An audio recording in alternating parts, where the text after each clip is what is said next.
बातम्यांचे नवनवीन अपडेट आपल्या मोबाईलवर पाहण्यासाठी प्रतीक्षा एक्सप्रेस न्यूजला सबस्क्राईब करा आणि बेल आयकॉनवर क्लिक करा। अवैध वाळू वाहतुकीवर महसूल व पोलीस प्रशासनाची कारवाई। पंढरपूर अवैध वाळू उपसा व वाहतुकी विरोधात पंढरपूरच्या महसूल विभागाने धडक मोहीम हाती घेतली आहे। महसूल पथकाने अवैध वाळू उपसा व वाहतुकीसाठी वापरण्यात येणाऱ्या 7 लाकडी होड्या तसेच थर्माकोलचे तरापे महसूल व पोलीस प्रशासनाच्या पथकाकडून नष्ट करण्यात आले असल्याची माहिती तहसीलदार सचिन लंगोटे यांनी दिली आहे।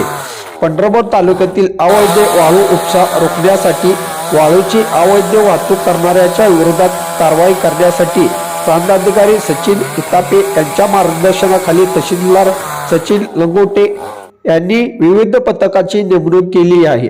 भीमा नदी पात्रातील चिंचोली बोसे येथे 4 व इसवावी येथील 3 लाकडी होड्या तसेच पंढरपूर जवळ असणाऱ्या नगरपालिका बंधाऱ्यालगत वाळू वाहतुकीसाठी वापरण्यात येणाऱ्या थर्माकोल तरापे नष्ट केले आहेत।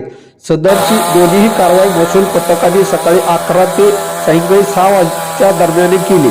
या कारवाईमध्ये सुमारे 8 लाख रुपये किमतीचे अवैध गौण खनिज वाहतुकीसाठी व चोरीसाठी वापरण्यात येणारे साहित्य नष्ट करण्यात आले आहे। या कारवाईमध्ये मंडल अधिकारी पंढरपूर विजय शिवशरण व ग्राम महसूल अधिकारी अमर पाटील, गणेश पिशे, प्रमोद खंडागळे, संजय खंडागळे, योगेश कदम, विराज लोटकरे, दिगंबर डोईफोडे, सुमित जाधव, नितीन कोलगे, सागर जगताप, समीर पटेल व महेश कुमार सावंत व पंढरपूर शहर पोलीस विभागातील श्री पाटील व श्री सरजे हे सहभागी होते।